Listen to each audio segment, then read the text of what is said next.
Isang mapagpalang umaga po sa inyo lahat. Tunay nga po ang Diyos ay napakabuti. Sapagkat isa na naman pong pagkakataon na ang Diyos ay ating mapaparangalan.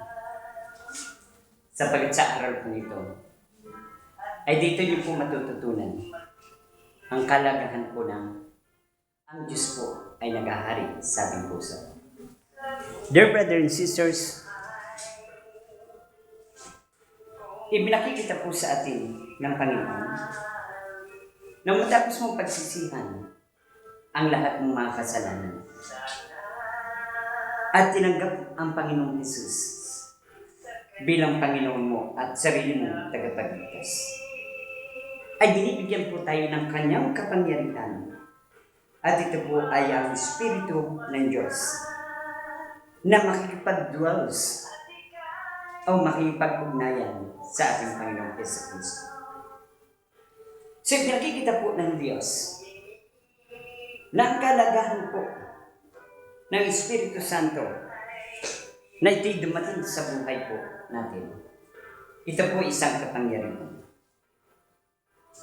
Sabi po ng mabuting balita ng Panginoon,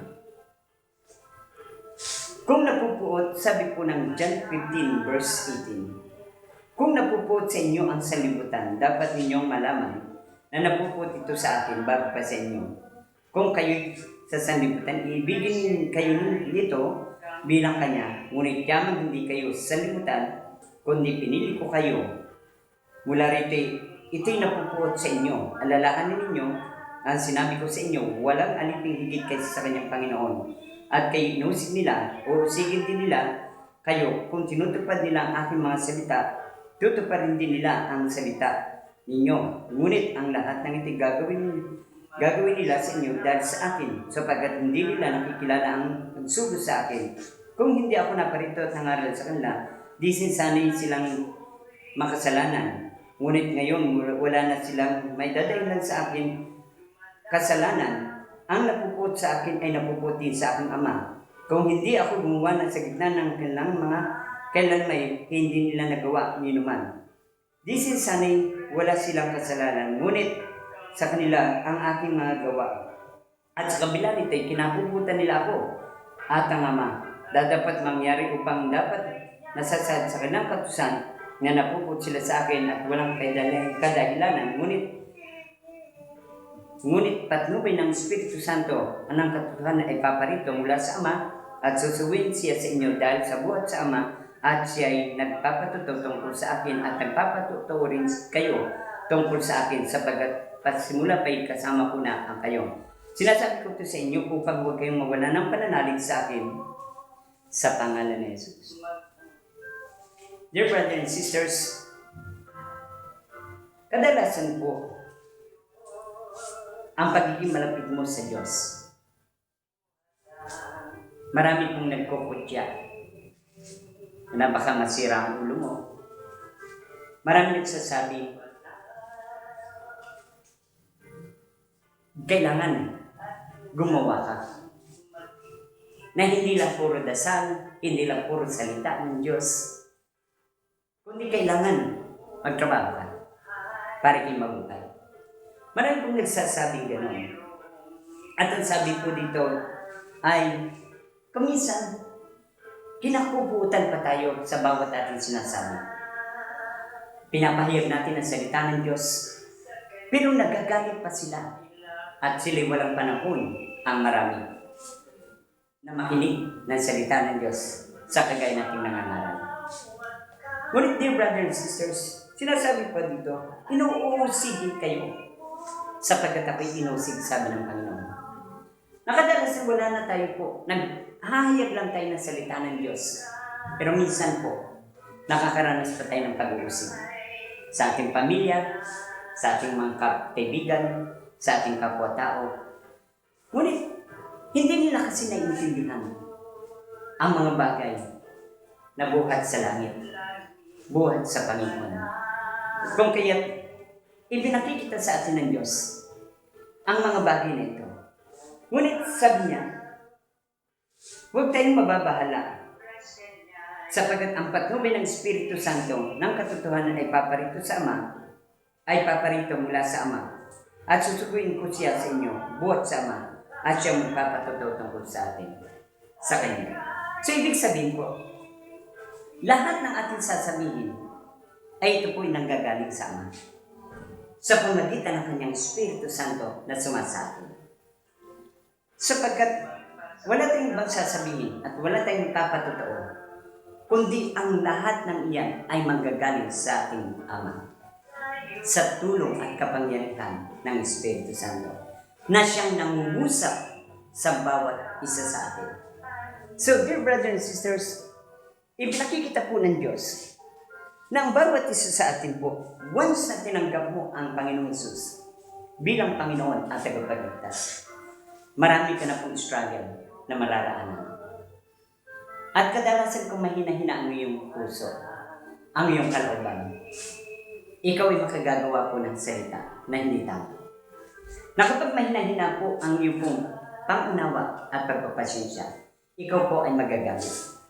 Ngunit dahil tayo po ay nasa puso ng ating Panginoon at tayo po pinaghaharian ng Kanyang Espiritong Banal. So, kailangan po bilang mga anak ng Diyos ay lagi po tayo nasa pag-ibig. Natututo po tayong umibig sa mga taong hindi umiibig sa atin. Nagkakaroon po tayo ng pagpapasyensya. Lumalawak ang ating pang-unawa. Inuunawa po natin ang bawat isa. Mga tao po nagpipersecute sa ating gumagawa ng hindi tama. Sila po ay ating pinapanalangin sa Panginoon. Hindi po tayo gumaganti sapagkat tayo po ay tinuturuan ng Diyos upang ang bawat isa sa atin ay makasunod sa kalooban ng Diyos. At sa ganoon, ang Espiritu Santo ang siyang gagawa ng lahat ng bagay na ito'y favor sa Panginoon. Na kung tayo po ay makipag-usap sa tao, ang Espiritu Santo ang nagdidikta na kapag tayo po ay gagawa ng himala o makapagbibigay tayo ng encouragement sa tao, papalapit sa Diyos, ay ang Espiritu ng Diyos din po ang kikilos, ang magsasalita sa pamagitan po natin. Dear brothers and sisters, sinasabi po dito ng Panginoon na ang bawat isa sa atin po ay may natural na power. Ngunit kakaiba po ang mayroon pong kapangyarihan na nanggagaling sa Espiritu ng Diyos. Sapagkat ipapahayag po niya ang lahat ng ayon sa kalooban ng Ama upang sa ganon ang mga tao po na nakakausap natin at lalapit sa atin at magiging kausap natin ay sila po ay magkakaroon po ng encouragement. May encourage po natin sila upang sila po ay huwag mawala ng pag-asa. Sa gitna ng mundong ito ng kadiliman, sa gitna ng mundong makasalanan, kahit tayo nagkakasala, ay hindi pa rin tayo pababayaan ng Diyos. Ang Espiritu ng Diyos din po ay mangungusap sa bawat isa upang ituro po sa atin ang mga bagay na hindi po natin nalalaman. Kaya ito ay tinuturo po sa atin ng Diyos na once na ang Diyos po ay sumasa iyo, dito mo po may experience at dito mo po mararanasan ang mga bagay na hindi pa natin nararanasan magpakilaman. Ang ano po yun? Ito po. Kadalasan po, pag tayo po ay nagtatrabaho, nasa araw-araw nating pamumuhay, sa ating paghahanap buhay, na once ikaw po ay lagi nananalangin sa Diyos bago ka magtrabaho, ang Espiritu po ng Diyos ay kikilos. Kung ikaw po ay nagtitinda, ay bibigyan ka ng maraming customer. Kung ikaw ay may negosyo, bibigyan ka ng maraming customer. Kung ikaw po na may nagtatrabaho, bibigyan ka ng lakas ng Holy Spirit upang ang trabahong yun ay magampanan mo na maayos. At dito po, sa ating pong paglilingkod, sa ating pong pagkikilos, sa ating paghanap buhay, dito po tayo, ang Diyos ay gagawa ng paraan at gagawa siya ng pangapagpapala sa bawat isa sa atin. Alam niyo po ba, na kapag ang isang tao daw po ay nabubuhay sa pananalangin, dito niya po makikita na once ang tao po ay nabubuhay sa pananalangin, wala po siyang gagawin nang hindi po niya ito mapapagtagumpay. Sapagkat ang Diyos po ay tapat. Sapagkat ang Panginoong Kristo po ay totoo. Ang kanyang mga pangako po ay totoo. Ang kanyang mga salita po ay totoo. Ito po ay tinutupad niya. Na kapag tayo po ay nabubuhay sa pananalangin at nabubuhay tayo na may pananampalataya sa ating Panginoong Kristo, hindi mo mararanasan ang ikaw po ay mapagod. Ibig sabihin po, ang lahat ng bagay na ginagawa mo ay pawang may kagaanan sa puso mo, sa buhay mo. Sapagkat ang Espiritu ng Diyos po ang kumikilos, gumagawa ng lahat para sa iyo.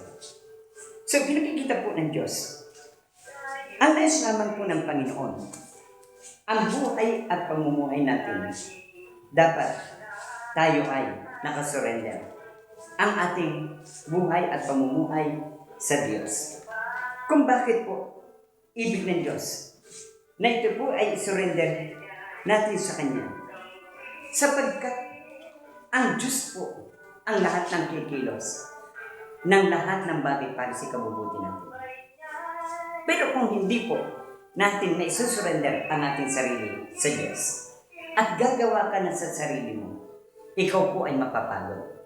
Alam niyo po, nang once na ang tao po ay natutong sumunod sa kalooban ng Diyos, ano po ang ibig sabihin ng Panginoon?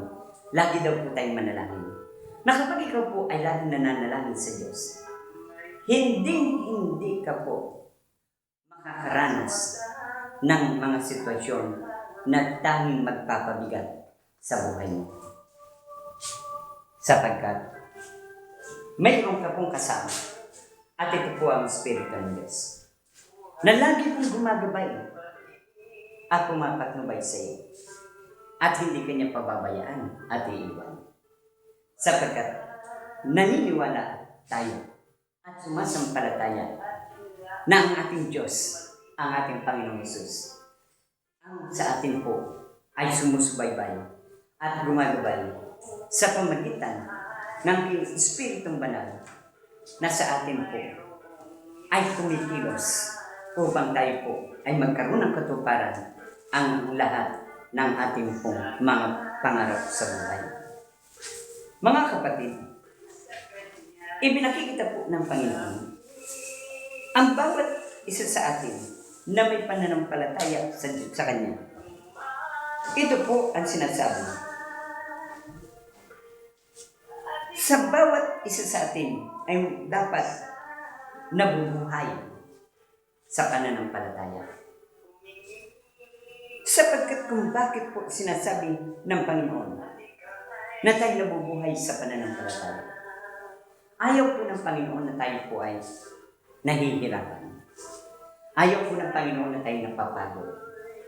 Ang gusto niya po, lagi natin ginagawa ang ating gawain araw-araw na may kagaanan po. At ito po'y bunga ng ating pananampalataya sa Diyos.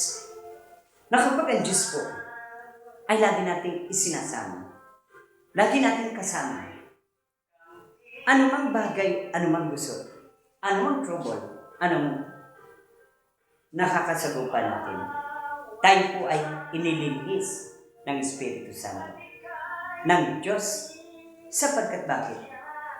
Sapagkat tayo po ay nakalulugod sa Diyos, sa ating Panginoong Hesus, na habang siya po'y nagmamasid, pinagmamasdan ka po niya ng lahat ng iyong ginagawa.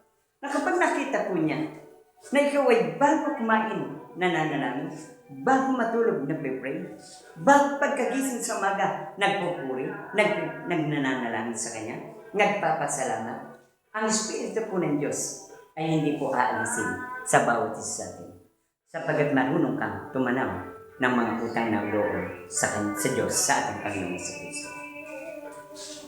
Nakikita po ng Diyos ang lahat ng tao po ay kanyang pagagalingin sa mga karamdaman. Kung siya po ay merong karamdaman. Ngunit kadalasan po, kung bakit hindi po agad-agad nararanasan nila ang kagalingan sa kanilang sakit at karamdaman sapagkat hindi po sila nakasusunod sa kalooban ng Diyos. Ano po ang kalooban ng Diyos? Ang sabi po ng Panginoon, tayo daw po ay manalangin. At tayo po ay magkaroon ng pananampalataya sa ating Panginoong Hesus. Huwag daw po tayong mababalisa, sabi